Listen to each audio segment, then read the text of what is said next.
মেয়ে হয়ে আমরা মেয়েদের পাশে দাঁড়াই, এটা শুধু ওই মুখের কথাই বলি। আমরা কিন্তু আসলে সচরাচর আমরা কিন্তু কোনো মেয়েদের পাশে দাঁড়াতে চাই না সহজে। এটা আমার লাইফে অনেক হয়েছে, এবং আমার লাইফ না, প্রত্যেকটা মানুষের জীবনই হয়ে থাকে। একজন শাশুড়ি যখন পুত্রবধূকে ছোট করে, তখন একজন নারী কিন্তু আরেক নারীকে অপমান করে। অধিকাংশ বাংলাদেশি ননদরাই ভাইয়ের পারিবারিক সিদ্ধান্তে ইন্টারফেয়ার করে। আবার ছেলের বউরাও কিন্তু এই যুগে কম যায় না, প্রচুর টক্সিক হয়। তার শ্বশুরবাড়িতে নতুন নতুন পা দেওয়ার পরেই তার প্রত্যেকটা জিনিসে মাথা ঘাটাতে হবে।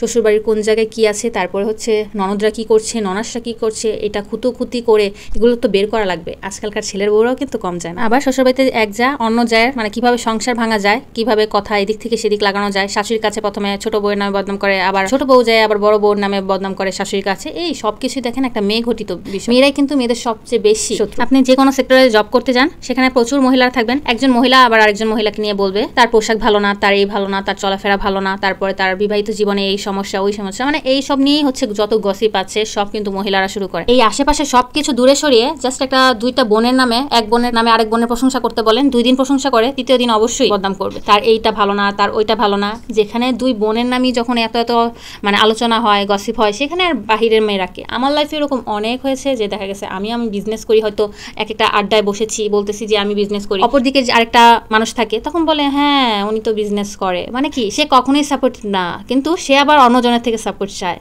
আসলে মেয়েদের থেকে দেখে শিখি। আমি শিখি বলতে আমাকে একটা মেয়ে আমার খারাপ চাইছে দেখে আমি তারও খারাপ করব, তার খারাপটা যাবো, ওরকম মেন্টালিটি, এত অতিরিক্ত নিচু মেন্টালিটি আসলে আমার নাই। থাক, যে যার করে করুক, সমস্যা নেই। কিন্তু আমার থেকে লাইফে মানুষ, বিশেষ করে মেয়েরা, অনেক সাপোর্ট পেয়েছে। এটা আমি হাতে গোনা ধরতে পারবো না, প্রচুর আমার থেকে সাহায্য নিয়েছে, কিন্তু আবার আমার পিঠ পিছনে আবার ছুরি মারে। এটা আমার জানা মুখস্থ। এটা আমার যতই পেয়ারি দোস্তি ফ্রেন্ড হোক না কেন, আমার পিঠ পিছনে সে আঘাত করবে, এটা আমি আগের থেকে মেন্টালি সাপোর্ট করে মানে নিয়ে থাকি, সাপোর্ট নিয়ে থাকি মেন্টালি। আর কিছু মানুষ আমরা আছি মুখে বলি আমি তোমার ভালো চাই, তোমার এই চাই, ওইটা মুখে বলা, আর ওই বলার ভিতরেও না একটা মানে কথার একটা ধরন আছে যেটা আমি খুব সুন্দরভাবে ক্যাচ আপ করতে পারি, ধরতে পারি যে ওর ভিতরে আসলে কি আছে, কি চলতেছে।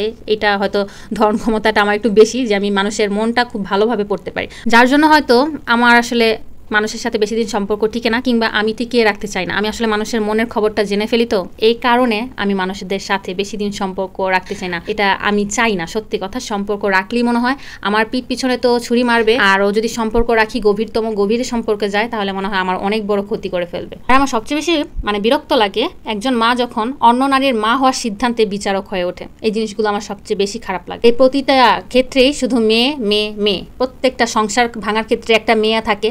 একজন সুখে আছে তার জামাইরে নিয়ে, ওই অন্য একটা মেয়ে যে আবার জেলাস ফিল করবে, আরে ওর জামাই তোরে দুনিয়াটা দিয়ে দিতেছে, আমার জামাই তোমার দুনিয়াটা দিতেছে না। এই যে মেয়ে মানে অশান্তি, এক বান্ধবীর জামাই আরেক বান্ধবীরে নিয়ে যায়। আরে বাপ রে বাপ, এই মেয়ে হয়ে কিভাবে পারে আরেকটা মেয়ে, মানে তার স্বামী ভালো দেখে তার স্বামীরে নিয়ে আমার চলে যেতে হবে। এই যে একটা নিম্নতম একটা মানে মন মানসিকতার, যে একজন মেয়ে হয়ে আরেকজন মেয়ের সংসার ভাঙে, এইসব মেয়েদেরকে আমার 2 চোখের বিষ, আমার দেখতে ইচ্ছা করে না। কেন? দুনিয়াতে কি ছেলের অভাব? যেই বান্ধবী একটু সুখে আছে, যার জামাই একটু সুন্দর আছে, যার জামাই একটু তার বউরে কেয়ার করে, বা ঠিক আছে তোমার কাছে দুঃখের কথা বললো যে তার বউ ভালো না, ওই এমনি তুমি একদম পইটা গেলা, তার মনে করো বউ ভালো না, ঠিক আছে তাহলে তার জামাইরা আমি আমার কইরা নিই। এই টাইপের মেন্টালিটি মেয়েদেরকে তো আমার দেখতে ইচ্ছাই করে না। আর হ্যাঁ, আমি অনেকক্ষণ আজকের ভিডিওতে মেয়েদেরকে নিয়ে প্রচুর বললাম। আসলে অনেক পয়েন্ট বা নোটিস আমার হয়তো মাথায় আসছে, তাই হয়তো আমি ভিডিওর মাধ্যমে শেয়ার করলাম, যেটা সত্যি কথা, বাস্তব এই জীবনে হচ্ছে। আমি হয়তো অন্য কোনো নারীর শত্রু হতে পারি, আমি হয়তো অন্য নারীর বিষ হতে পারি, এটা হতেই পারি, কোনো মানে একদম সন্দেহজনক মানে না, কিন্তু চেষ্টা করি যাতে কোনো মেয়ের ক্ষতি না করি। হয়তো মানুষের ভুল বুঝাবুঝি হয়, তর্কতর্কি হবে, ঝগড়া হবে,